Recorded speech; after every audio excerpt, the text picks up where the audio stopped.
day, my friends. It's your old pal, Jordan the Lion. How are you all doing today? Great! As you can see behind me, we are in Florida. You know, it's so cool that, you know, the beginning of February, I had no idea when I went to the winter dance party in Iowa that I would end up getting to talk to Gunnar Nelson and he would agree to do that interview that you guys saw in the last video. I told him at the time, I was like, wherever you guys are, you know, whenever it's convenient, I'll come and do it. And so when it became Florida, how cool is it that I got to meet up with my friend Adam, who I hadn't seen him in a long time. So I got to do two things while we were here, but we got to take off because in a couple of days, we're gonna be meeting up with another couple of my friends in Pennsylvania. So today we're leaving Florida, hoping to end in South Carolina, dropping off Ja at home. My friends that normally watch him miss him so much. They want him back. They're like, please, we're going crazy without Ja. So Ja's gonna hang out with them for this next part of our trip, and yeah, we'll eventually end up in Pennsylvania. So Daze with Jordan the Lion, it begins right now. One thing I absolutely love about being in Florida is it still feels like old roadside America. When you're driving around, you can still find things off to the side of the road that have like a kitschy feel. This place, they have baby alligators. Let's go in and take a look. They call me crazy, I'm a fan of tchotchkes, like these. And I really love oranges. Oh, that's a cool wind chime. All the usual oddities of hot sauces and jellies and everything. But also, baby gators. Here's our baby gators. A couple of them in there.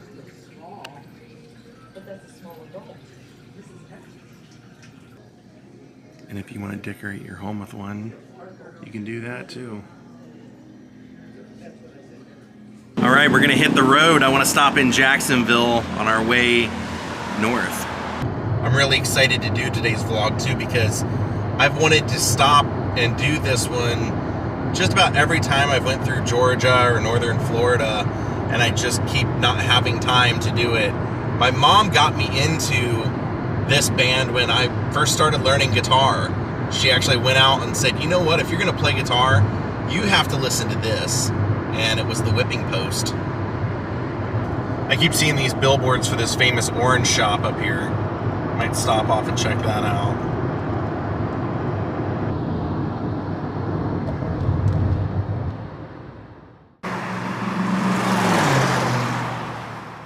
All right, let's check this one out. This is kind of a famous one that you see on Roadside America documentaries and things like that. Here you can get the little gift packs of different kinds of oranges and a little bit of candy with it. Or if you want to grow your own. Here they give you a free sample. I think I'm going to buy a little bit of something to snack on here. You got your honey bells, your temples, and juice. Your honey marcottes, and your Valencias. Excellent, thank you. Absolutely. I just had the first one. It is unbelievable. God, they're so good. Oh, that's cool. They should have always had these. I've always wondered why you couldn't find something like this. This, you just jam it into the orange and you can drink the orange. Pretty cool. Chocolate gators and gummy gators. Praline coated pecans, I bet those are great. And great t-shirts. That orange juice was so good I had to buy a couple and drink one now. Oh, amazing. Jacksonville's got a lot of crazy rock and roll history. Everything from Heartbreak Hotel being written there to Leonard Skinner Band. Like I mentioned, I said the Whipping Post, so we're going to the house, the official birthplace of the Allman Brothers Band. Not the Allman Brothers, the guys, but the actual band. This is where the band was birthed. Burger Barn.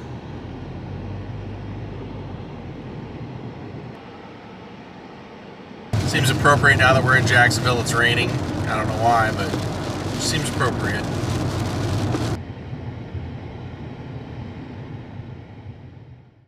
Here we are, Riverside Avenue. Start of a storm coming. Well, here we are. This is the house. It says on March 23rd, 1969, an interracial group of Southern musicians held a jam session in the front room of this house, known as the Gray House. The jam went so well that veteran Muscle Shoals session guitarist Dwayne Allman barred the door and announced that anyone not willing to be in this band would have to fight your way out. Dwayne's brother Greg joined the group 3 days later as lead singer and keyboardist, calling themselves the Allman Brothers Band, also known as ABB. The group also featured Dickie Betts, Butch Trucks, Barry Oakley, and J-Mo. Comprised of 4 Florida musicians, a bassist from Chicago, and a drummer from Mississippi, the Allman Brothers Band drew members from other bands, the 31st of February and the Second Coming, who had lived and jammed in a Victorian house down the block known as the Greenhouse. While living in the Gray House, Greg wrote most of the Allman Brothers Band's first album, including Whipping Post. Without access to pen and paper, Greg wrote the song in the middle of the night using burnt matches and an ironing board cover. The Allman Brothers Band held initial rehearsals at the Comic Book Club on 4th Side Street in Jacksonville. Within weeks, the band moved to Macon, Georgia. Now it also says in 1971, the Allman Brothers Band drew critical acclaim with the live album Live at Fillmore East, and their 1972 double album Eat a Peach was a Billboard Top 5 smash. Now there's a little more to the story, because this was apparently, from what Greg says, this was Butch Trucks' house, and Butch was wanting to form a band with Greg and Dwayne a little before this, when they had went out down and did a session in Miami together, but Greg said he didn't feel like that was the form of a band. That was just kind of like a see what happens when we get together and jam. But when Dwayne had went back to where he was making a little bit of a living at Fame Recording, he met J-Mo, and he said once he met J-Mo, that was really where this all started. He had called Greg, who was living in Los Angeles at the time, because he was fulfilling their contract from a band they had before this. And Greg said he found a friend that was actually from Florida that was out visiting Los Angeles, and Greg said, look man, I'll give you some gas money and a little bit more to drive me back to Florida. So the friend drove him here. They pulled up right here. Greg went up. Dwayne came out, met him at the doorway, said to the friend, hey, thanks for bringing him in. The friend was one of their old bass players from the Hourglass, their former band. He thought he was bringing Greg here in the hopes of getting a job as a bassist, and Dwayne just said thanks for bringing Greg home and slammed the door in his face, and they went inside and had that jam session. Now what's cool is that they had that jam session right inside here. The family that owns it even has like a hippies use back door, and they have an Allman Brothers Band theme and everything, and right up at the front you can see the mushrooms. So the sign up there actually said this is a private residence and just to respect the house, but I know they're really cool about Allman Brothers fans being here. Greg said that Dwayne called him and said, hey, I have the start of a band. We need you to come and be our organ player. I want you to play Hammond B3. And Greg said, I've only even sat behind one like 2 times, but he said, Dwayne said, I want you to write our songs, so write some songs and bring them. And so Greg said when he got here, he saw the whole band inside, and they said, play us your songs. So he played them like 20 songs, and they didn't care for any of them. And then he got to Dreams at the end and Ain't My Cross to Bear, and they loved those. And he said they pretty much played them the way that we all know those songs now, and that's how the band formed inside. Very cool to see this house with some historical status. Let's go see the greenhouse real quick. Now, one of the rumors online, it says pretty much everywhere, is that Ronnie Van Zant, the lead singer of Lynyrd Skynyrd, also lived in the Gray House, the house that the band formed in. When I met Gene Odom, who was one of Ronnie's closest friends, I mentioned that to him, and he said, yeah, that's absolute BS. He said, in the entire time of my life that I knew Ronnie Van Zant, he never lived in that house. He may have been in that house at one point or another when they didn't live there, but he said, no, he never lived in that house. Just my luck is it would start really, really pouring once I get here to do it. So there's the greenhouse, and it's definitely a greenhouse. This is where the 2 bands, before it was Allman Brothers Band, 2 bands converged, adding Greg to become the Allman Brothers Band. This is where Second Coming, when it was that band, this is where they used to rehearse with Dickie Betts. And to show you how close they are, the house that we just came from is the very next block right there. You can almost see the house from here. Greg Allman said at the time that he got this phone call from Dwayne telling him to come back. He was really shocked because Dwayne was mad at him for staying out in Los Angeles when the rest of, like when Dwayne wanted to leave and always wanted the brothers to be together. But also because he said he knew that Dwayne was making good money doing sessions at Fame in Muscle Shoals and was afraid, like, oh, since Dwayne's making a lot of money, he will never want to do any projects with me again, and that wasn't the case. One funny story is that Greg said when he moved into that house that they gave him a room on the top floor with like this cool sofa in it, and Dwayne came up and said, hey, do not make any noise after this time or we're out of here, because the family had a baby in there, and if they woke up the baby, they were going to get kicked out. So Greg had to write the whipping post very quietly. Then Greg said one day he went into that room and they had bought him a B3 organ and a Leslie, and they were covered up with a bed sheet. And he took the sheet off, he saw it, and there were a bunch of joints rolled there. And Dwayne said, now don't come out until you know how to play that thing and finish those songs.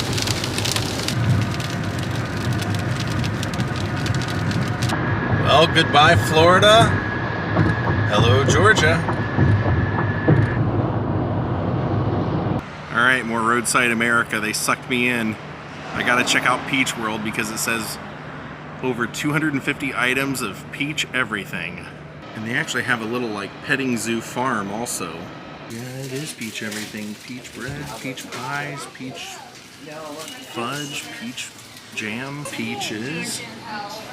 Peach slushy. You have peach tea and peach cider, I huh? do. Ooh, peach cider. That's one I'd pick. Which one's that? Oh, okay. Thank you. It makes a really good mixer too. Oh, nice. Really good.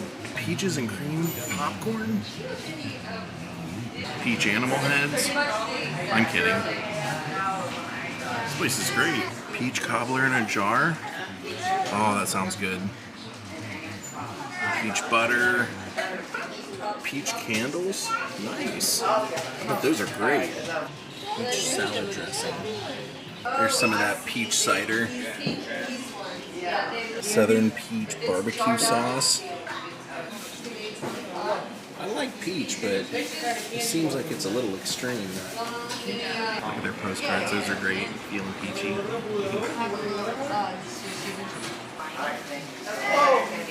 Vanilla peaches, that sounds pretty good. Yeah, this was a fun stop. I like this place. That stop was pretty cool. That was worth it. And I even got a loaf of that peach bread from my friends that I'm going to see in a couple of days. Little hello, good to see you gift. All right, it looks like there's like some sort of German town, or at least some sort of really authentic German restaurant in a town about 30 minutes away from here. So I'm gonna detour and go check that out. I love German food. Well, we've made it to Hinesville. I haven't seen one of these in a long time. A JCPenney catalog merchant where you could order something through JCPenney and then just come pick it up here. Major throwback to my youth. Very cool courthouse here in town. Fort Morris Cannon. What's that all about? Let's check this out. This is actually a cannon that was used during the Revolutionary War. They tell of a battle that ensued at Fort Morris in 1779, and they said many years later in 1940 they uncovered this cannon in the ruins of the famous site. So now they have it here as a reminder of our independence. Here is our destination, Zum Rosenhof. They also have a German grocer next door. Let's try this out, this should be great. It says it's an authentic German restaurant. I love it already. It's got like the cuckoo clock here. That's my table. I've got the castle behind me. Kind of torn between the bratwurst plate here and the sour broth. I feel like I should get one of those for my house, one of those clocks. So, a little warning from me to you, if you're ever in a German restaurant, like an authentic German restaurant, and they have mustard on your table, do not get carried away. That stuff is insanely hot from what we are normally used to. This has been a really fun day. I've been having a blast, even with all the rain. All right, the dinner is served. 2 bratwursts, some sauerkraut, and you get your option of fries or German potato salad, so I went for the German potato salad. Let's dig into that. I will use the condiments, but sparingly. So for me, plan of attack is to usually start with the sauerkraut on the sausage or the bratwurst first. Then if that's not totally perfect, then you add the mustard. It's insanely good. Everything's really good. The potato salad is a real surprise because it's warm and I really like it, but I couldn't describe to you what it tastes like. You just have to try it yourself. Then I went ahead and added a little bit of the mustard. I've been trying that out too. I would say that hit the spot.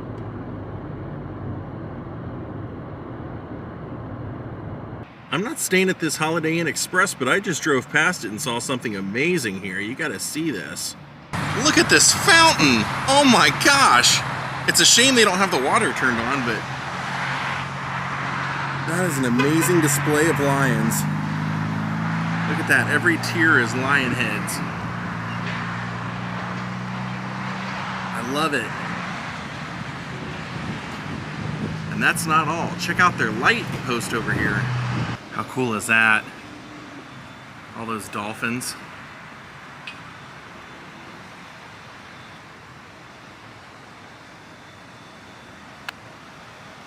And just so the mailbox didn't look boring, they put a horse head on there. all right, South Carolina or bust.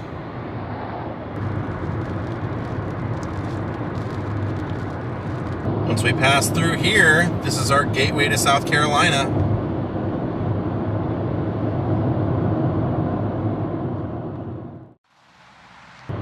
All right, my friends, I want to call it a day. Thank you, Jackie Harrison and Kathleen Norris, for becoming my newest Patreons. Hope you enjoyed our travels through Florida and Georgia today, getting to see a little bit of Allman Brothers history, which was awesome, and just some roadside America. Thank you all for watching. We'll see you next time. Have a great night and goodbye.